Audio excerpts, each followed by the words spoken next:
असली जो भगवान का अंश है उसमें कोई ताप नहीं लगता।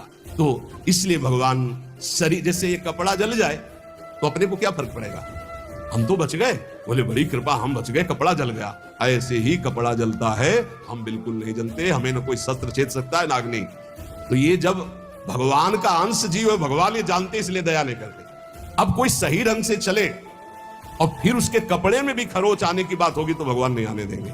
और तुम दूसरों के शरीरों को भून भून के चटनी के साथ खाओ तो बिना चटनी के आग तुम्हें भून देगी।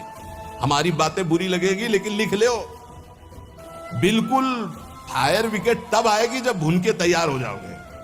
पहले बूंद नहीं पानी मिलेगा क्योंकि तुमने चटनी लगा के खाया है। वो अग्निदेव बिना चटनी के तुम्हें खा जाएंगे क्योंकि वही अग्नि भगवान का स्वरूप है। इसीलिए कहते हैं कि होश में ये मांस खाना, मदिरा पीना, व्यभिचार करना, पापाचरण करना बंद कर दो। प्रभु अभी तक जो हुआ हुआ, अब लो नसानी, अब ना सही हो, नहीं खतरे में हो तुम पक्का। तुम्हें नहीं दिखाई दे रहा है, कोई अविनाशी शरीर नहीं तुम्हारा। इस शरीर के लिए पापाचरण करके कभी सुखी नहीं हो सकते। तो पापियों के ऐश्वर्य को देखकर अधर्म को धारण करने वाले कभी संदेह मत करना। इनको ऐसे सुख दिया जा रहा है जैसे फांसी की सजा देने वाले को अंतिम इच्छा पूर्ति की जा रही है। बुद्धि बदल जाती है, बुरी दशा आने के पहले बुद्धि बदली जाती है।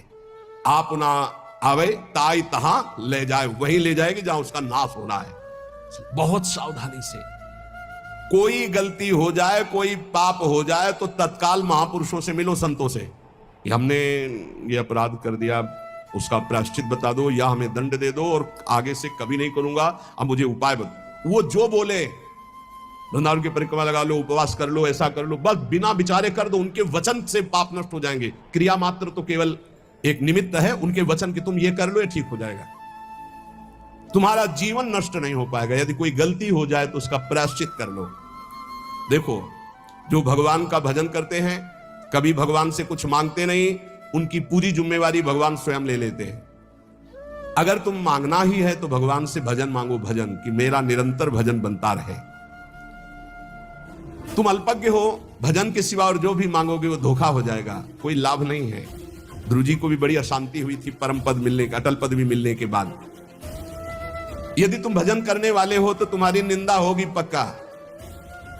भीतर ही भीतर जब निंदा हो तो प्रसन्न होना, उससे कभी शत्रुता मत करना, क्योंकि वो निंदा करने वाला कृपा करके भगवत प्राप्ति में जो बाधक पाप है उसको वो ले रहा है। बड़ी कृपा है। निंदा करना दूसरों के पापों को लेना है, अपने को तो करना नहीं है। दूसरा कोई अपनी निंदा करे तो बहुत प्रसन्न होना है। कितना महान है कि जो हमें भगवत प्राप्ति में बाधक भाव थे उनका वो अपहरण कर रहा है। बिना प्रयास के, बिना प्रयत्न के, बिना भोगे तुम्हारे प्रारब्ध का नाश करने की सामर्थ्य निंदा में है, जो तुम्हारी दूसरे निंदा करते हैं। बड़े कृपाल है। इसलिए निंदक को परम सहायक मित्र मानना चाहिए। निंदक नियरे राखे आंगन कुटी छवाए, समीपे रहे जिससे कोई चूक ना होने पाए, हर गलती वो हमारी देखे। और भगवान बड़े कृपालु हैं। निंदक को सूक्ष्मदर्शी लगाने की जरूरत नहीं होती, सीसी कैमरा लगाने की जरूरत नहीं होती। उनके कान और नेत्र वहीं लगे रहते हैं और वो एक एक बात पकड़ करके साधु की और उसको निर्मल करते रहते हैं। इसलिए धन्य है, प्रणाम है, स्वस्थ रहे निंदक। अंतिम में उनको भगवत प्राप्ति हो, क्योंकि हमें भगवत प्राप्ति में बड़ा सहयोग किए। निंदा करने वाले महान मित्र हैं जो हमारे प्रारब्ध को बिना भोगे वो काट देते हैं। दूसरों की निंदा करने से जो हमारे पाप नष्ट होते हैं, अपनी प्रशंसा करने से अपने पुण्य और तप नष्ट हो जाते हैं। अपने मुख से कभी अपनी प्रशंसा न करे, दूसरे जो हमारी निंदा करते हैं उसे चैन से, आनंद से सुन ले कि हमारे ऊपर भगवान की बड़ी कृपा है, बड़ा पावन किया जा रहा है। जब तक तुम्हें आत्मानंद का अनुभव न मिले, भगवदानंद का अनुभव न मिले, तब तक विषयानंद से दूर रहना, विषयानंद के भोगी पुरुषों से दूर रहना। भगवदानंद का अनुभव करने वाला चक्रवर्ती सम्राट को भी एक तिनके के बराबर समझता है।